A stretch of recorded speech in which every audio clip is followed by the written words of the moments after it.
এক বছর আগে আমি আমার স্ত্রীকে ভয় দেখাবার জন্য 2 তালাক দিয়েছিলাম। এই থেকে কি আমার তালাক হয়ে গেছে? 2 তালাক না 1 তালাক দিয়েছিলাম জানি না, যাই হোক 1 বা 2 বুটেই বোঝা যাচ্ছে। যেটাই হোক না কেন, ভয় দেখানোর জন্য তালাক দিলে তালাক হয়ে যাবে। তালাক এমন একটা জিনিস, এটা আমি তালাক দেওয়ার নিয়তে বলি নাই, তাকে ভয় দেখাইতে বলছি। এটা বললে তালাক অকার্যকর থাকবে না, তালাক ঠিকই কার্যকর হয়ে যাবে। নবীজি সাল্লাল্লাহু আলাইহি সাল্লাম বলেছেন, সালাতুন জিদ্দুহুন্না জিদ্দুন ওয়া হাজলুহুন্না জিদ্দুন। 3টা বিষয় এমন আছে যেগুলো সত্যি সত্যি করলে যা হবে, রসিকতা করে দুষ্টমি করে অথবা অন্য কোনো উদ্দেশ্যে বললেও সেটা হয়ে যাবে।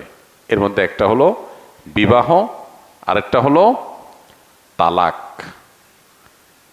এই যে বিবাহ তালাক, এগুলো কিন্তু দুষ্টমি করে বললেও হয়ে যাবে, আবার সত্যি সত্যি বললেও হয়ে যাবে। এখন আপনি ভয় দেখানোর জন্য যদি বলেন যে তোমাকে তালাক দিলাম, তাহলে তালাক হয়ে যাবে। ভয় দেখানোর জন্য জিনিস খুঁজে পান না, তালাক দিবেন। ভয় দেখানোর জন্য আর বহুত জিনিস আছে।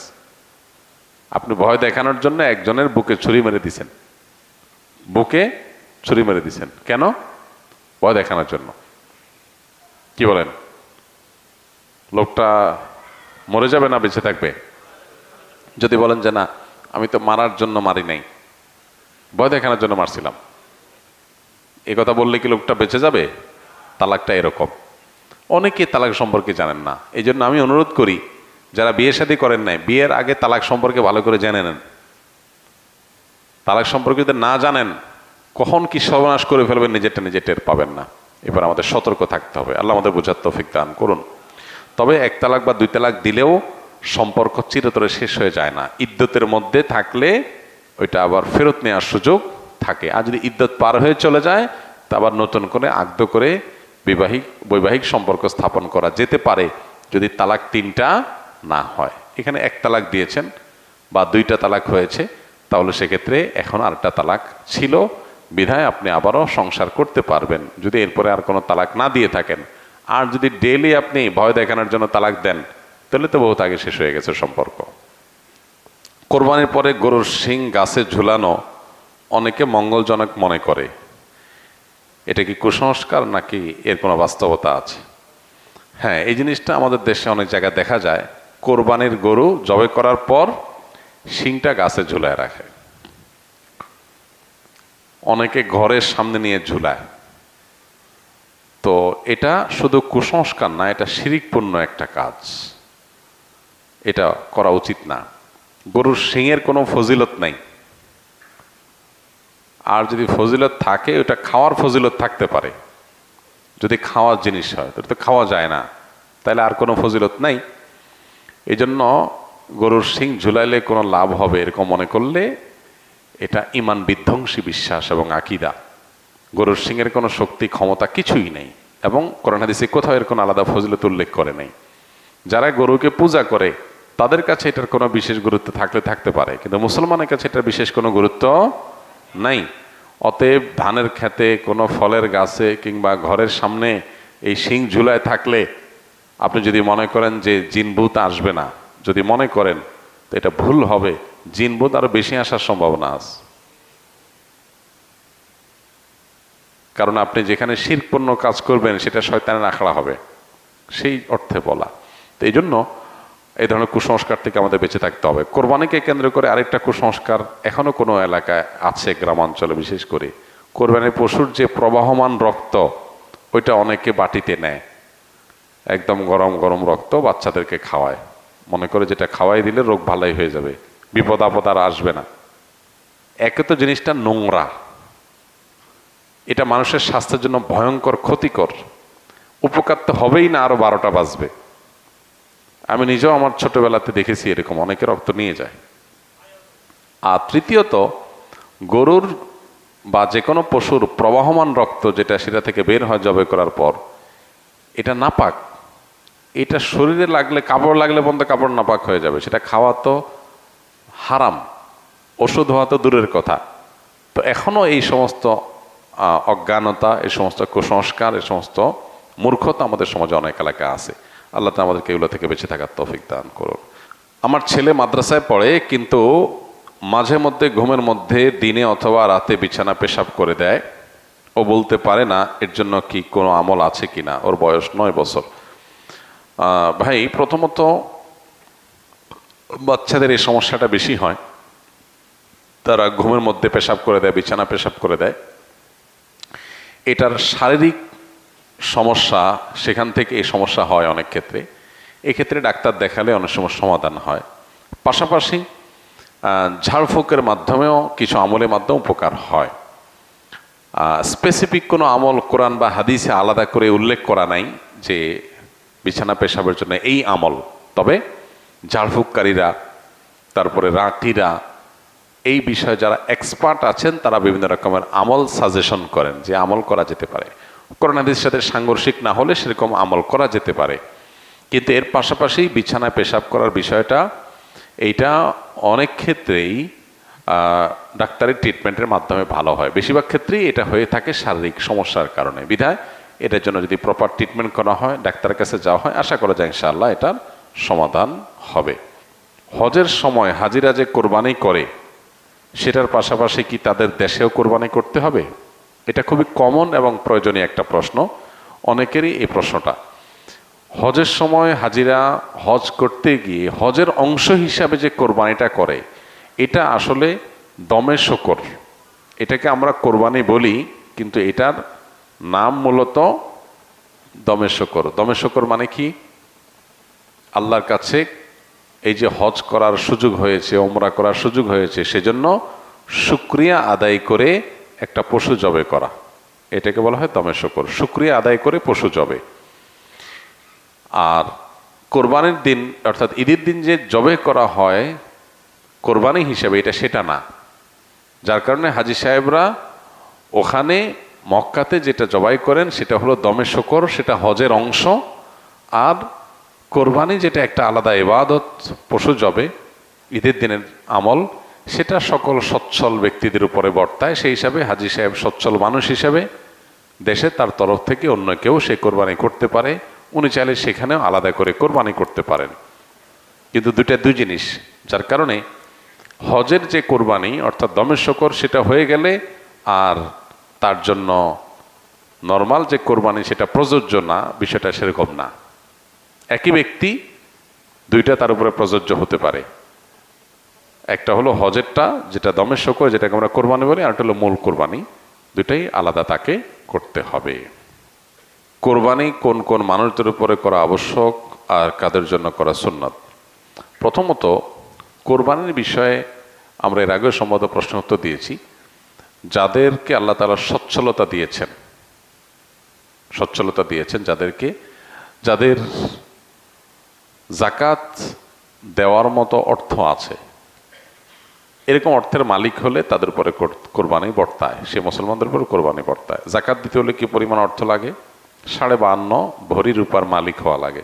52.5 বলার ভরি রূপার মূল্য বর্তমান বাজারে 80-85 হাজার প্লাস মাইনাস, কম বেশি এর কাছাকাছি।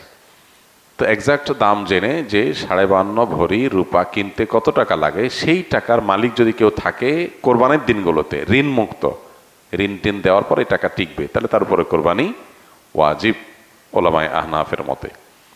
অন্যান্য অনেক ইমাম অবশ্য কোরবানিকে সুন্নত বলেছেন। তো যাদের উপরে কোরবানি ওয়াজিব তারা ছাড়া বাকি যারা আছে, তারা যদি অল্প টাকা আছে সেখান থেকে তিনি কোরবানি করেন, তার জন্য কোরবানিটা সুন্নত থাকবে না, সেটা তার জন্য নফল হয়ে যাবে।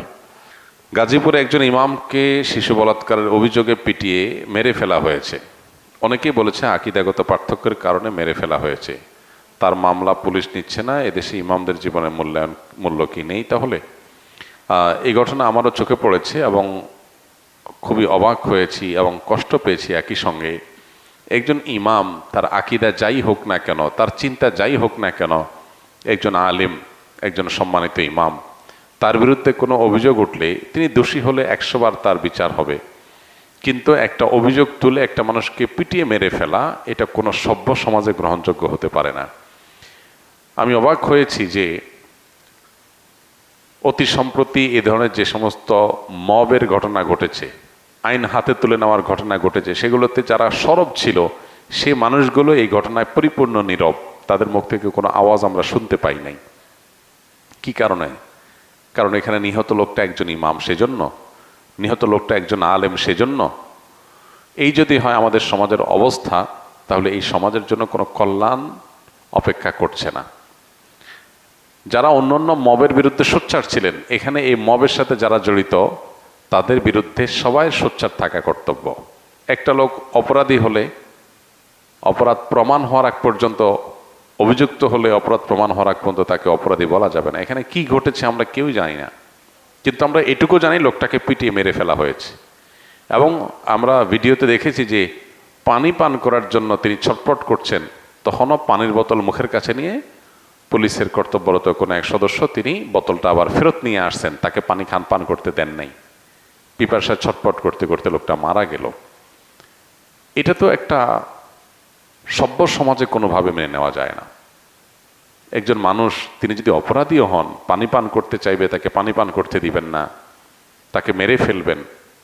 এটার সুষ্ঠু তদন্ত এবং বিচার দাবি করছি আমরা। অপরাধীদেরকে খুঁজে বের করে দৃষ্টান্তমূলক শাস্তি হোক। কিন্তু দুঃখজনক বিষয়, এই দেশে দাবি আমরা করে যাই, বাস্তবায়ন আমরা দেখি না। কবে যে এই দেশে আইনের শাসন প্রতিষ্ঠা হবে, কবে যে এই দেশে অপরাধ করলে মানুষ পার পাবে না, সেটা একমাত্র আল্লাহ তাআলা ভালো জানেন। আমরা স্বপ্ন দেখি এক এক সময়, এক একজনকে নিয়ে, এক এক গ্রুপকে নিয়ে, কিন্তু তারা আমাদের সেই স্বপ্নগুলোকে ধুলির সাথে মিশিয়ে দেয়। আল্লাহ তাআলা এই দেশে মানুষের প্রতি রহম করুন, করুণা করুন। আমরা যেন এই দেশে সুশাসন পাই, সেরকম নেতৃত্ব, সেরকম লোক, সেরকম পরিবেশ আল্লাহ তাআলা আমাদেরকে মেহেরবানি করে, দয়া করে, অনুগ্রহ করে, ভিক্ষাস্বরূপ আল্লাহ যেন আমাদেরকে দান করেন। এছাড়া আমাদের কোনো আশার আলো আমরা সচরাচর দেখতে পাই না। আল্লাহর অনুগ্রহ ছাড়া আমার কোনো উপায় নেই। আপনি যে কোনো মানুষের উপর একটা অভিযোগ তুলে তাকে পিটিয়ে মেরে ফেলতে পারেন, এটা তো হতে পারে না। এখানে আইন শৃঙ্খলা রক্ষাকারী বাহিনীর দায়িত্বের বিষয়টা চলে আসে। তারা এটাকে ট্যাকেল দিয়ে যথাযথ তদন্ত করে তারপর এটা নিয়ে পদক্ষেপ নেওয়া উচিত ছিল। আলেম ওলামারা, ইমাম সাহেবরা সমাজে তাদের মর্যাদা যেখানে সবচেয়ে বেশি থাকার কথা ছিল, সেখানে তাদের আজ এই দুরবস্থা। এটা খুবই দুর্ভাগ্যজনক একটা বাস্তবতা, কোন অবস্থাতে এটা মেনে নেওয়া যায় না। এই চিত্র যতবার দেখেছি ততবার ভেতর থেকে কষ্ট অনুভব করেছি প্রচণ্ডভাবে। একজন ইমাম, তিনি কোন আকিদার, কোন মাসলাকের, কোন মানহাজের, এগুলো দেখার দরকার নেই। এমনকি তিনি যদি ইমাম না হয়ে একজন সাধারণ মানুষও হতেন, একই কথা ছিল। ঢাকা ইউনিভার্সিটিতে যখন একজন তরুণকে চুরির মিথ্যা অজুহাতে বা মিথ্যা সত্য যাই হোক, চুরির অভিযোগ তুলে তাকে পিটিয়ে মেরে ফেলা হয়েছে, আমরা সেটার বিরুদ্ধে কথা বলেছি। এভাবে যত রকমের মব হয়েছে আমরা জানতে পারলে সেটা নিয়ে আমরা মুখ খুলেছি। সেখানে একজন ইমামকে এভাবে পিটিয়ে মেরে ফেলা হবে। আমি মূলধারা মিডিয়াগুলোতে এটা নিয়ে তেমন কোনো হইচই দেখি নাই, টকশোগুলোতে সরগরম হতে দেখি নাই। কারণ কি? লোকটা একজন ইমাম। যে দেশে, যে সমাজে ওলামা একরামের প্রতি ন্যূনতম শ্রদ্ধা এবং দায়িত্বশীলতা থাকবে না, সে সমাজের জন্য কোনো কল্যাণ অপেক্ষা করতে পারে না। আল্লাহ আমাদেরকে আমাদের যার যার জায়গা থেকে দায়িত্বশীল আচরণ করার তৌফিক দান করুন। সেকুলার এবং নাস্তিক যারা এদেশের তথাকথিত সুশীল সাজে, এখানে যদি আজকে ইমামের জায়গায় কোনো হিন্দু পণ্ডিত, অন্য ধর্মের কেউ তার ব্যাপারে এরকম কোনো অভিযোগের ভিত্তিতে মানুষ পিটিয়ে তাকে মেরে ফেলতো, তাকে পানি না দিত, তাহলে দেখতেন তাদের মায়া কান্না কত প্রকার কি কি। যেহেতু লোকটা ইমাম, সেজন্য সব চুপ হয়ে গেছে। এই লোকগুলোর ভণ্ডামি এবং এদের মানবিক খেলা, এদের নিজেদের ভালো মানুষের মুখোশ পরা, এ সম্পর্কে আমাদের বারবার করে বিভিন্ন ঘটনাগুলোতে আমাদের চোখ খুলে যায়, কিন্তু এরপর আমরা মানুষ চিনতে পারি না। এদেশের প্রকৃত বন্ধু ওলামা একরাম। ওলামা একরামের চাইতে এদেশের প্রকৃত এবং সত্যিকারের বন্ধু আর কেউ নাই। আসলে সকল অনাচারে দেখবেন ওলামারা মুখ খুলেছেন, সবাই হয়তো পরে বুঝছেন। আলেমরা যখন বলেছেন তখন তাদেরকে বুঝেন নাই। পার্বত্য চট্টগ্রামের স্বাধীনতা বিপন্ন হতে পারে, আলেমরা সবার আগে আশঙ্কা করেছেন এবং সতর্ক করেছেন। খ্রিস্টান মিশনারিগুলো সেখানে নানান ষড়যন্ত্রের বীজ বপন করছে। বহু যুগ আগে থেকে আলেমরা বলে আসছে, আপনারা কানে নেন নাই। কিন্তু যখন বিপদ কাছায় গেছে তখন আপনারা নড়ে চড়ে বসেছেন। ওলামা একরাম বিভিন্ন অপসংস্কৃতির বিরুদ্ধে কথা বলে, তখন আমরা অনেকে শুনি না, কিন্তু যখন সর্বনাশ আমাদের হয়ে যায় তখন আমরা হয়তো নড়ে চড়ে বসি। আল্লাহ তাআলা আমাদেরকে সম্বিত যেন ফিরে পাই, আমাদের বিবেচনা বোধ যেন জাগ্রত হয়, সত্য আর অসত্য যেন আমরা বুঝতে পারি, সেই তৌফিক দান করুন। ওলামা একরামের প্রকৃত মর্যাদা, আলেম সমাজের মর্যাদা আমাদেরকে দেওয়ার তৌফিক দান করুন। আলেমদের লেবাস পরে যদি কেউ অন্যায় করে, শতকণ্ঠে আমরা তার বিচার চাই, অবশ্যই তার বিচার করা হোক। যত রকমের অন্যায় অনাচার হতে পারে, সেটা বলাৎকার হোক, জেনা হোক, অন্য কোনো অপরাধ হোক, একজন আলেম করলেও তার বিচার করতে হবে, সাধারণ মানুষ করলেও তার বিচার করতে হবে। ইসলাম সে ইনসাফ কায়েম করার জন্যই এসেছে, আমরা সেটা অবশ্যই বলবো, শতকণ্ঠে বলবো। কোনো আলেম কোনো অন্যায় করলে সেটা সবার আগে আমরা প্রতিবাদ করার চেষ্টা করি, সেটা অন্যায়কে অন্যায় বলার চেষ্টা করি। কিন্তু একজন আলেমকে অভিযোগ দিয়ে প্রমাণ হওয়ার আগে পিটিয়ে মেরে ফেলবেন, এবং একটা সমাজ চেয়ে চেয়ে দেখবে, এটা নিয়ে তেমন কোনো আলোচনাও নেই, হইচই নাই, এটা নিয়ে টকশোগুলো গরম হচ্ছে না, টেলিভিশনগুলোতে আলোচনা তেমন একটা শোনা যাচ্ছে না। এটা দুর্ভাগ্যজনক। এদেশে 4 লক্ষ মসজিদ, 4 লক্ষ ইমাম, এই 4 লক্ষ ইমাম তারা যদি তাদের মতপার্থক্য ভুলে, তারা যদি জাতীয় স্বার্থে ঐক্যবদ্ধ থাকেন, তারা যদি দেশ এবং মানুষের কল্যাণে নিজেদেরকে নিয়োজিত করেন, তাহলে ইমামদেরকে এরকম অবজ্ঞা করার সুযোগ কেউ পাবে না। এই জন্য আমাদের ওলামা একরাম প্রত্যেকটা মহল্লাতে আমাদের ঐক্যবদ্ধ থাকতে হবে। দুর্ভাগ্য আমাদের, আমরা বিভিন্ন মাসলাকগত আকীদাগত মত পার্থক্যের দোহাই দিয়ে আমরা যার যার মতো আলাদা আলাদা, পারলে একজন আরেকজনের বিরুদ্ধে শত্রুতা করি।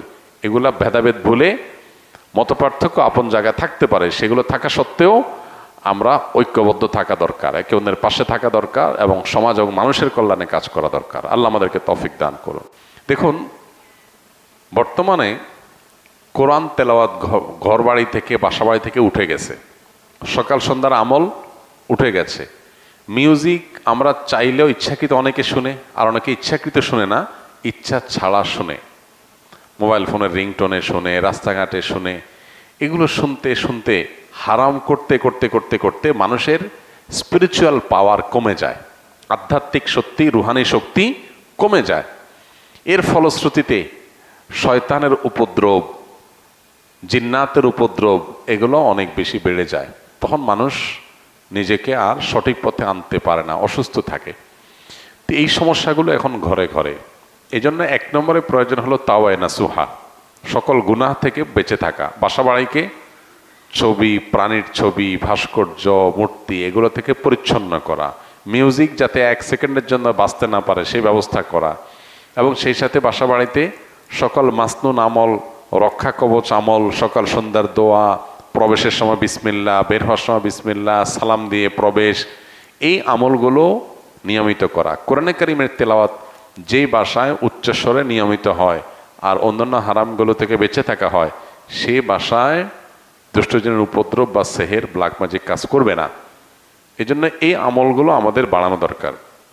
পাশাপাশি এ জাতীয় সমস্যা যদি আমার মনে হয় যে এটা আসলে জিন্নাতের কোনো সমস্যা, সেহেরের কোনো সমস্যা, তাহলে সেক্ষেত্রে ভালো কোনো রাকির পরামর্শ নিতে হবে। তারা পরামর্শ দিতে পারবে আপনাকে, এবং তারা যে রুকিয়া দিবে, ঝাড়ফুঁক দিবে, সেটা অনুযায়ী নিজে নিজে সেলফ রুকিয়া করতে পারেন, বা রাকির মাধ্যমে আপনি ঝাড়ফুঁক করাতে পারেন।